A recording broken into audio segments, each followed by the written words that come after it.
Pada tanggal 14 Juni kemarin, Presiden UFC Dana White mengumumkan bahwa Khamzat Chimaev harus mundur dari laga menghadapi Robert Whittaker 23 Juni nanti.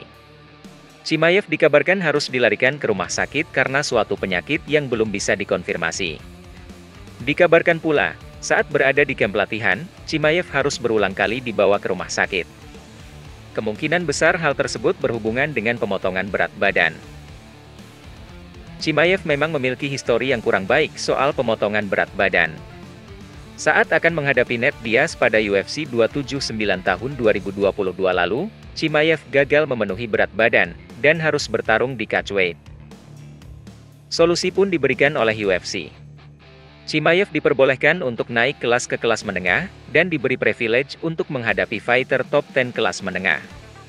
Namun, naik kelasnya Chimaev ini justru tidak membuat kesehatan Chimaev menjadi lebih baik.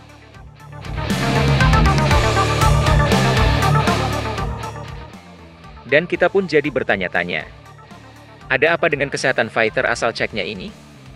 Penyakit apa yang dideritanya? Ataukah ini merupakan akhir dari karir seorang Khamzat Chimaev? Kita hanya bisa mendoakan yang terbaik untuk Chimaev, karena performanya di oktagon sangat kita nanti-nantikan kehadirannya kembali.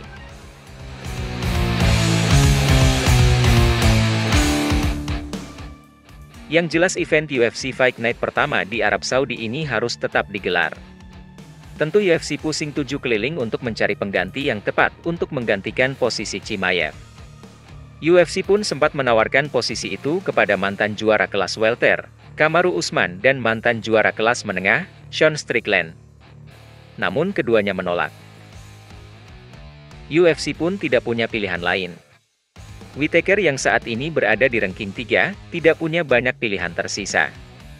UFC pun mengambil keputusan untuk menarik Ikram Aliskerov yang dijadwalkan bertarung pada 16 Juni, dan memasukkannya sebagai lawan Whittaker. Jika kita melihat keputusan ini, maka tentu kita akan memiliki banyak pertanyaan. Kenapa UFC memilih Ikram yang notabene-nya adalah fighter yang tidak punya ranking di kelas menengah UFC?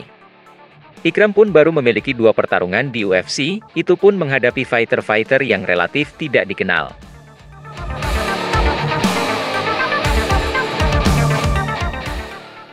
Cibiran pun datang dari netizen yang mengkritik bahwa fighter-fighter asal Dagestan memiliki privilege, yang kadang selalu diprioritaskan oleh UFC. Namun sebenarnya, perlakuan khusus yang sering dilakukan UFC ini, mempunyai sisi lain yang justru bisa saja mengakhiri karir seorang fighter UFC. Keputusan UFC ini mirip sekali dengan kasusnya Abus Magomedov di tahun 2023. Saat itu Abus Magomedov yang tidak memiliki peringkat, menghadapi Sean Strickland yang saat itu berada di 5 besar. Abus yang saat itu baru 1 kali bertarung di UFC, harus mengakui keunggulan Sean Strickland. Terlihat sekali perbedaan level antara Abus dan Sean Strickland dari segi fisik maupun mentalitas. Terutama kardio Abus yang belum satu level dengan Strickland.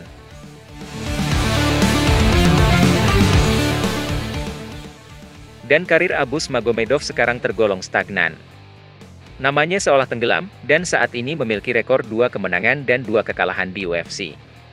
Kontraknya di UFC pun terancam dilepas jika tidak bisa menampilkan performa yang signifikan.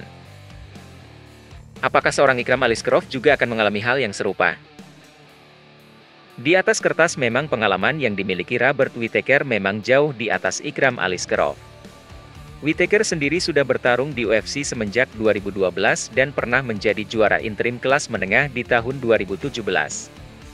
Whittaker memiliki track record yang fantastis dan pernah mengalahkan nama-nama besar di UFC seperti Jared Cannonier, Darren Till, Yoel Romero, dan yang terakhir Paulo Costa.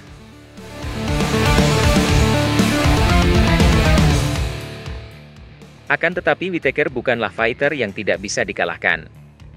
Rekor yang dimilikinya saat ini adalah 25 kali menang dan 7 kali kalah.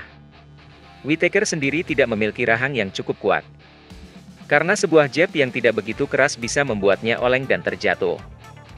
Hal inilah yang mungkin bisa dimanfaatkan oleh Ikram. Tapi pengalaman yang dimiliki oleh Whittaker tidak perlu diragukan lagi. Ia sudah sering bertarung di level tertinggi, dengan lawan yang bukan main-main, dan dalam ronde yang panjang yang tentu sangat menguras tenaga dan mental. Inilah yang akan menjadi keunggulan seorang Robert Whittaker dalam laga ini. Pengalaman dan skillnya di pertarungan atas, akan sangat merepotkan Ikram.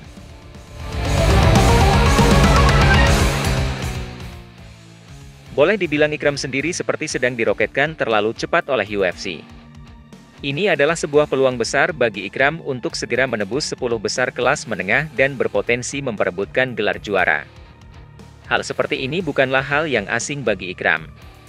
Ia pernah dijadwalkan bertarung menghadapi Paulo Costa yang saat itu berada di 10 besar di UFC 291, bulan Juli 2023 lalu. Namun sayangnya pertarungan itu dibatalkan. Beberapa kali juga Ikram dijadwalkan untuk bertarung menghadapi fighter-fighter yang berada di ranking 15 besar. Namun laga-laga tersebut harus dibatalkan, baik itu dari calon lawannya yang mundur maupun kondisi Ikram yang masih cedera. Terakhir ia seharusnya menghadapi Andre Muniz yang dilihat di peringkat, Muniz berada di peringkat 18 besar. Namun sayangnya Muniz harus mundur karena cedera dan digantikan oleh Antonio Trocoli yang merupakan debutan di UFC.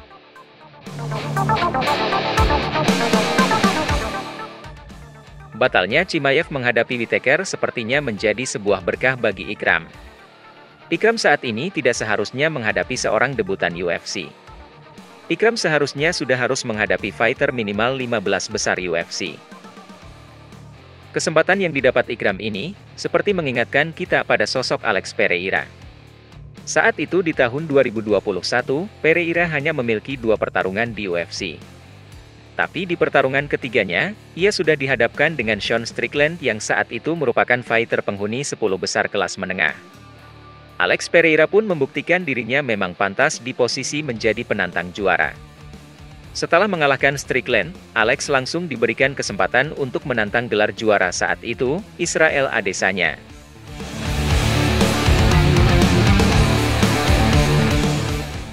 Kesempatan ini juga menjadi langkah besar bagi Ikram, untuk membuktikan bahwa ia adalah salah satu fighter dari Dagestan yang sejajar dengan Islam Makhachev.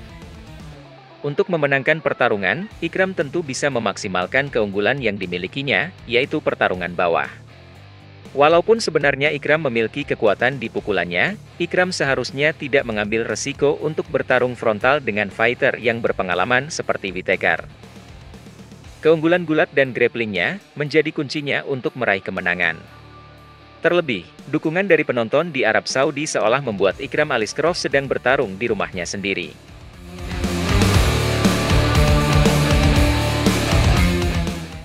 Dan bagaimanakah hasil dari pertarungan ini menurut kalian? Apakah Ikram Aliskerov akan membuktikan bahwa ia adalah fighter yang pantas berada di 10 besar kelas menengah UFC? Ataukah justru Robert Whittaker akan membuktikan bahwa tidak sembarang fighter bisa berkompetisi dengan mudah di level atas kelas menengah UFC? Tinggalkan komentar kalian di bawah. Demikian pembahasan kita kali ini. Jika kalian suka konten seperti ini, jangan lupa like dan subscribe untuk mendapatkan pembahasan-pembahasan yang menarik seputar jagat tarung MMA dunia berikutnya. Sampai jumpa lagi.